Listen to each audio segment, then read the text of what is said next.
Kita beralih ke informasi emiten pilihan pemirsa di mana PT Pantai Indah Kapuk 2 Tbk atau PANI akan melakukan penambahan modal dengan akan melakukan requisitu sebanyak 8 miliar saham.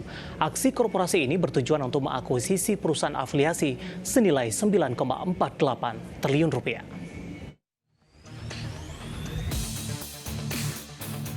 Manajemen PT Pantai Indah Kapuk 2 Tbk atau PANI dalam prospektus menyampaikan perseroan akan menerbitkan sebanyak-banyaknya 8 miliar saham baru dengan nilai nominal Rp100 per saham dan sudah mendapatkan persetujuan pemegang saham dalam RUU PSLB. Sementara terkait harga pelaksanaan akan ditentukan selanjutnya.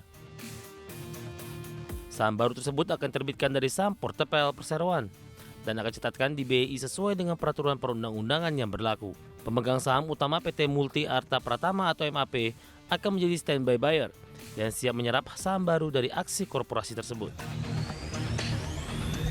Dana yang diperoleh dari hasil rek issue akan digunakan perseroan untuk melakukan penyertaan atas saham baru senilai 9,48 triliun rupiah yang akan dikeluarkan beberapa perusahaan afiliasi diantaranya PT Bumindo Mekar Wibawa dan PT Cahaya Inti Sentosa. Manajemen PANI berharap aksi korporasi ini dapat berdampak positif bagi pengembangan bisnis perseroan, memperkuat struktur permodalan dan aset perseroan.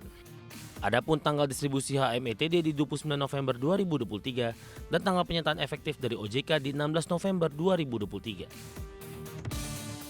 Selanjutnya tanggal pencatatan saham di Bursa Efek Indonesia di 30 November 2023. Tanggal KUM HMETD di pasar reguler dan pasar negosiasi di 24 November 2023 dan periode perdagangan SBHMETD di 30 November hingga 6 Desember. Selanjutnya pelaksanaan HMETD di 4 hingga 8 Desember 2023. Berbagai sumber ada channel.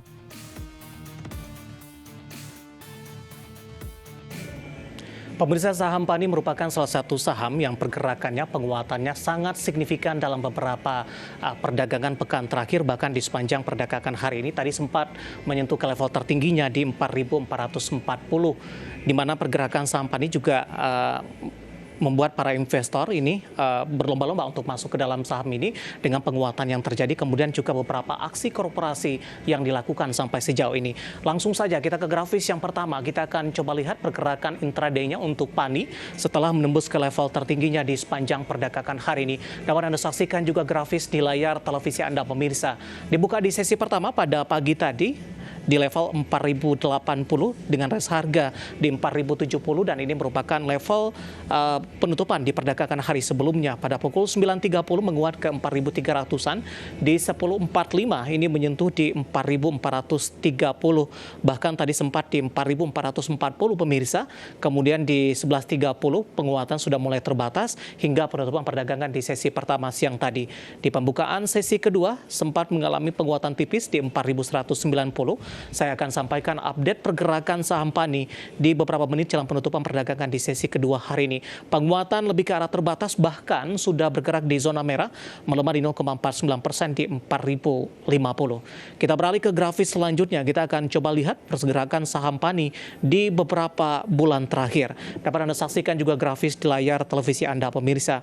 Pergerakan di Maret untuk PANI masih bergerak di seribuan, April dan Mei, dan juga Juni hingga Juli, hingga perdagangan Agustus masih bergerak di bawah 2.000-an dengan volatilitas pergerakan di 1.100 hingga 1.805. Kemudian di perdagangan September ini mengalami penguatan yang cukup signifikan. Bahkan PANI sejauh ini sudah berada di atas level 4.000-an dan tadi sempat menyentuh di 4.440. Penguatan yang cukup signifikan dari pergerakan 1.800-an di perdagangan di bulan Agustus. Nah, bagaimana dari sisi valuasi? Apakah masih menarik atau tidak dengan beberapa indikator yang ada? Dapat Anda saksikan juga grafis di layar televisi Anda pemirsa. Dari posisi price to earning ratio-nya untuk PANI ini sudah sangat tinggi di 133,66 kali. PSR-nya di 22,71 kali, PBV-nya di 25,25 kali dan PCFR-nya di kisaran 44,03 kali. Kombinasi secara fundamental, teknikal dan juga dari sisi valuasi, dan semoga bisa menjadi salah satu referensi untuk Anda.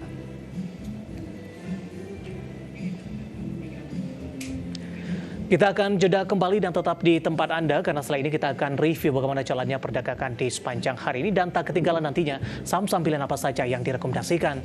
Dan pemirsa, kami akan segera kembali sesaat lagi.